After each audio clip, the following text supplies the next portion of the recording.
Bismillahirrahmanirrahim.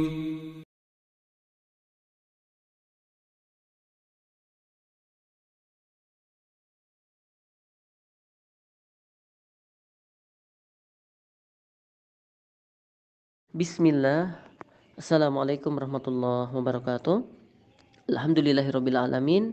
Assalawatu wassalam ala rasulina karim Muhammad sallallahu alaihi wasallam.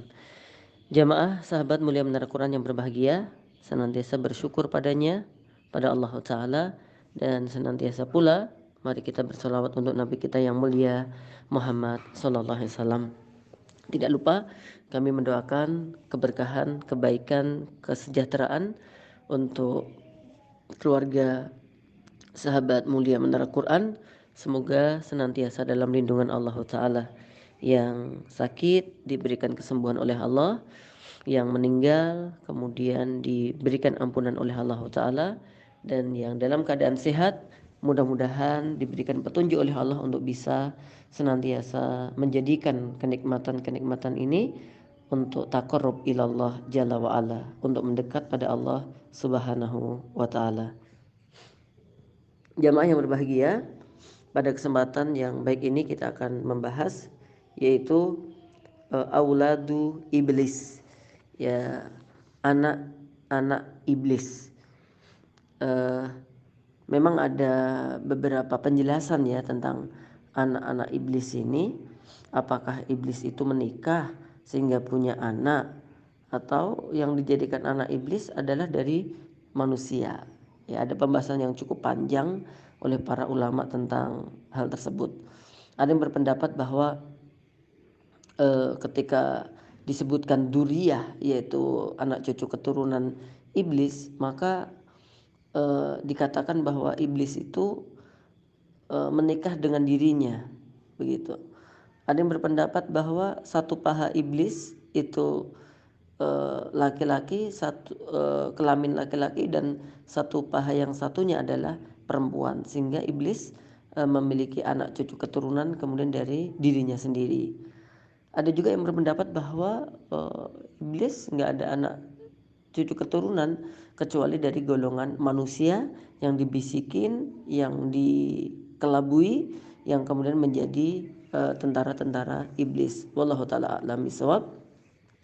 Dalam kesempatan ini kita hanya fokus ke 5 anak iblis ya, sekalipun tidak hanya ini ya. Kalau kita lihat dari beberapa penjelasan, ada juga nama-nama dari anak iblis yang lainnya yang dibahas oleh para ulama. Jemaah insyaallah dimuliakan oleh Allah Subhanahu wa taala.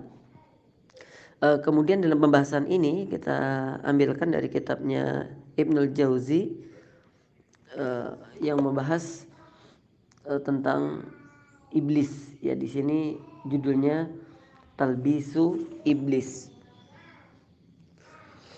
Disebutkan bahwa iblis itu memiliki 5 anak, yang masing-masing dari anak mereka, dari anak iblis itu mengurusi satu perintah. Jadi mereka anak-anak ini fokus gitu ya. Jadi amanahnya apa ya, amanah ya, urusannya gitu ya. Jadi ketika dia diberi beban oleh orang tuanya, oleh iblis, untuk ngurusi satu hal ini, ya dia fokusnya di situ aja gitu. Adapun nama-nama anak iblis menurut Imam Mujahid dalam kitab ini ada 5 ya. Yang pertama yaitu Saber ya, yang kedua adalah Al-A'war, kemudian yang ketiga Miswato, dan yang keempat Dasim, dan yang kelima Zal Nabur. Kita lihat dari tugas-tugasnya. Saber ya, Saber adalah setan atau anaknya iblis yang fokus urusannya terkait dengan musibah. Jadi kalau ada hamba Allah sedang mendapatkan musibah, maka si Saber ini menyuruh manusia untuk melakukan as-subur ya. As-subur itu apa? As-subur itu seperti meronta-ronta gitu, untuk tidak sabar ya, kemudian untuk suudzon pada Allah, untuk membenci takdir ya, kemudian menyobek-nyobek baju, menampar-nampar pipi, dan melakukan seruan-seruan yang jahiliyah. Intinya mereka tidak terima dengan adanya musibah ini. Ya, kadang-kadang sampai bilang takdir itu kejam dan seterusnya. Maka hati-hati ya, ketika hamba Allah itu mendapatkan musibah, di sisi lain dia sedang harus sabar dari musibah itu, ternyata di waktu yang sama setan akan datang, anak iblis ini akan datang untuk menggoda dia sehingga dia menggerutu, sehingga dia tidak terima dari apa yang telah ditetapkan oleh Allah Ta'ala. Maka di sini ketika dapat musibah kita harus bersabar. Alladzina idza asabathum musibah qalu inna lillahi wa inna ilaihi rajiun. Maka mereka adalah orang-orang yang sabar itu yang ketika mendapatkan musibah dari Allah Ta'ala, dia mengucapkan inna lillahi wa inna ilaihi rajiun. Dan wasta'inu bisabri wassalah, dalam musibah ini kita minta tolong kepada Allah melalui sabar dan salat kita. Innallaha ma'asabirin, karena dengan itu Allah akan dekat dengan kita. Yang kedua adalah al-a'war. Dia adalah anak iblis yang fokus urusannya tentang zina, sehingga dia menyuruh ya manusia bagaimana dihiasi laki-laki dan perempuan, yaitu dipoles, didandanin, diseru, dihembuskan ya ajakan-ajakan untuk melakukan perzinaan.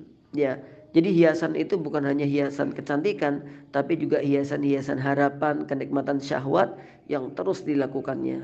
Maka di sini Allah Ta'ala melarang kita untuk mendekati hal-hal yang berhubungan dengan zina. Wala taqrabu zina. Janganlah kalian mendekati.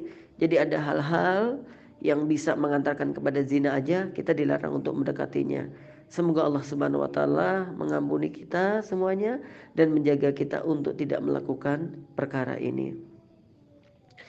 Yang ketiga yaitu miswato. Dia adalah setan yang fokus dalam urusan al-kadhib, yaitu urusan dusta, sehingga disebut fahuwa sahibul kadhibi. Yang dia adalah setan yang ahli dalam kedustaan.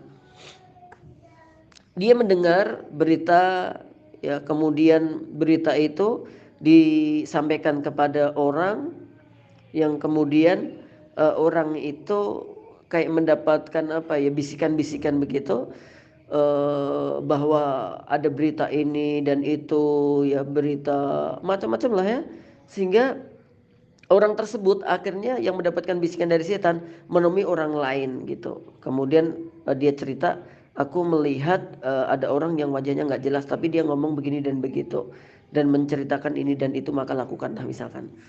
Ya. Dan ini saya pernah ketemu gitu ya, ada seorang bapak gitu.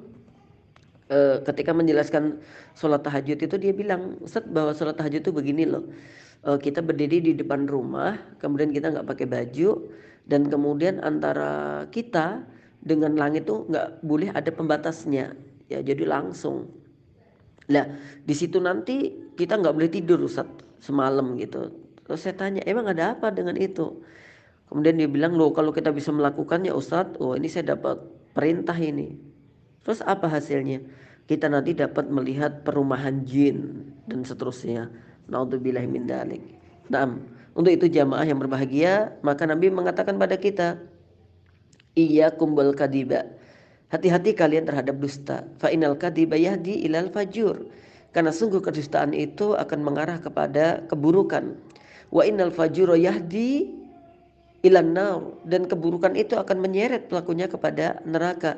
Wa innar rajula, dan sungguh seorang laki-laki layak dibu, yang dia udah biasa melakukan dusta, wa yatahalla bil kadibi, atau wa yatahalla kadiba au kama qala, yang dia selalu menghiasi dirinya dengan kedustaan, hatta sehingga yuktaba indallahi kadzaban, dia akan tertulis di sisi Allah sebagai pendusta. Maka hati-hati juga dengan kita. Sekali kita berbohong, sekali kita berdusta, maka kedustaan itu akan mengajak kita pada dusta-dusta berikutnya. Dan dusta-dusta berikutnya akan membawa kepada keburukan-keburukan berikutnya, sehingga orang biasa dusta, maka dia tercatat sebagai pendusta. Jamaah, hati-hati dengan dusta. Ternyata salah satu jalan perangkap yang dibawa oleh setan. Wal iyadu billah. Jamaah yang berbahagia, insyaallah dimuliakan oleh Allah Ta'ala. Adapun dasim yang keempat ya, dia adalah setan spesialis yang mengadu keluarga, yang dia membongkar aib-aibnya keluarga, ya, sehingga keluarga itu terjadi peperangan, sehingga keluarga itu menjadi marah antara satu anggota kepada anggota yang lain. Jadi licik banget itu setan itu ya. Jadi yang nyuruh itu setan. Ketika orang mau bermaksiat itu ditutup-tutupi sama setan. Udah kamu maksiat aja, nggak ada yang tahu kok, ditutup-tutupi begitu. Tapi nanti kalau sudah melakukan kemaksiatan itu, ya, maka setan yang membongkarnya. Ya, kecuali yang dirahmati oleh Allah kemudian diampuni, diterima taubatnya, mungkin Allah menutupi aib-aibnya.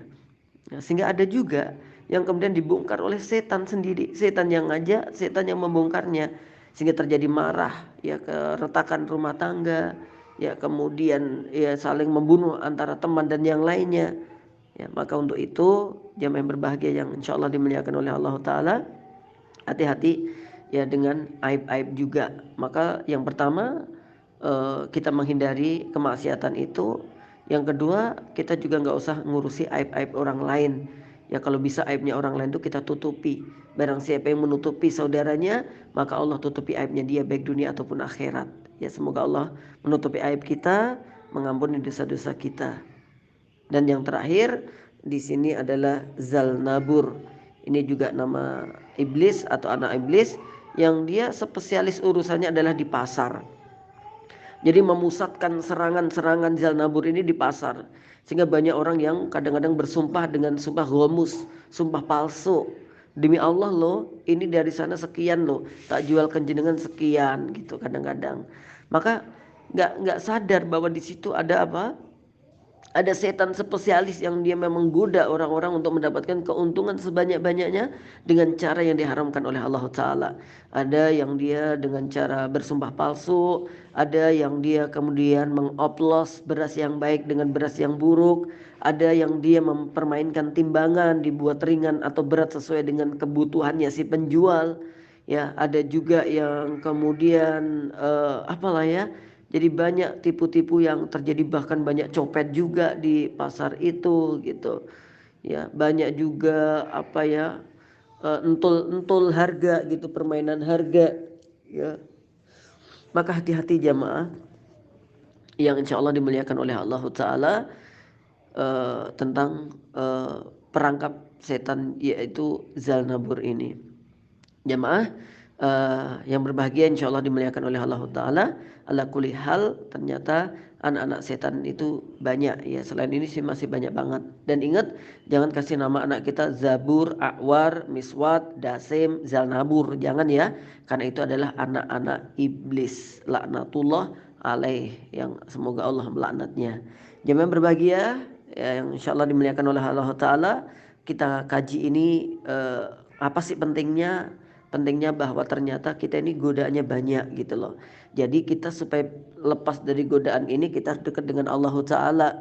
Banyak ta'awud, banyak berzikir, banyak berkumpul dengan orang-orang soleh, ya, banyak mendatangi majelis taklim. Dengan itu kita berharap banget Allah Ta'ala memberikan perlindungan kepada kita. Zikir pagi, zikir sore, jangan lupa. Mau tidur zikir, jangan lupa. Bangun tidur baca Quran, baca doa, jangan lupa. Kan sering kita sampaikan kan bahwa setiap orang itu mau tidur, itu setan membawakan 3 tali yang disematkan dalam kepalanya atau dari yang anggota tubuh yang lainnya. Kemudian setan berkata, 6, tidurlah kamu sepanjang malam. Ya, sehingga dihembuskan ajakan setan supaya tidur sepanjang malam. Habis itu kemudian kalau fa'in nistaiqadha fadzakara, ya, kalau seorang hamba bangun kemudian dia berzikir, istighfar atau baca doa yang lain, maka inhalat uqdatun, 1 tali tadi lepas. Kemudian wa in tawaddoa, kemudian dilanjutkan dengan wudu, inhalat uqdatun, maka 1 tali lepas juga. Kalau dia sudah zikir, kemudian dia lanjutkan dengan wudu, dia sholat, maka ketiga tali tadi itu hilang semuanya. Nah, di antara tanda kalau 3 tali setan itu hilang, apa ya yang terjadi pada seorang hamba? 1, fa asbaha nasyiton, bahwa dia akan semangat di pagi hari, dan tibun nafsi, dan hatinya bersih, nggak gampang marah. Tapi kalau 3 tali setan itu masih melekat dalam diri seorang hamba, karena malamnya dia tidak dzikir, malamnya dia tidak wudhu, malamnya dia tidak sholat, maka apa? Sebaliknya, lemes aja tiap hari, lemes aja tiap pagi, dan isinya gampang marah, pengen emosi terus, semuanya pengen dilabrak, semuanya pengen ditabrak, semuanya pengen amuk lah. Itu berarti kalau sampai pagi hari kita malas, pagi hari kita masih ngelentruk, pagi hari kita masih banyak marah-marah, jangan-jangan tuh 3 tali setan masih melekat dalam diri kita. Jamaah yang berbahagia, mudah-mudahan Allah memberikan kita kepahaman tentang ini, dan kita menindaklanjutinya dengan semakin dekat dengan Allah, memperbanyak ibadah padanya. Lebih-lebih teman-teman, kita berada di bulan Sya'ban, perbanyak amal kebaikan menyambut datangnya bulan Ramadan. Demikian yang dapat saya aturkan. Wassallallahu ala nabiyyina Muhammad wa ala alihi wasallam. Walhamdulillahirabbil alamin. Assalamualaikum warahmatullahi wabarakatuh.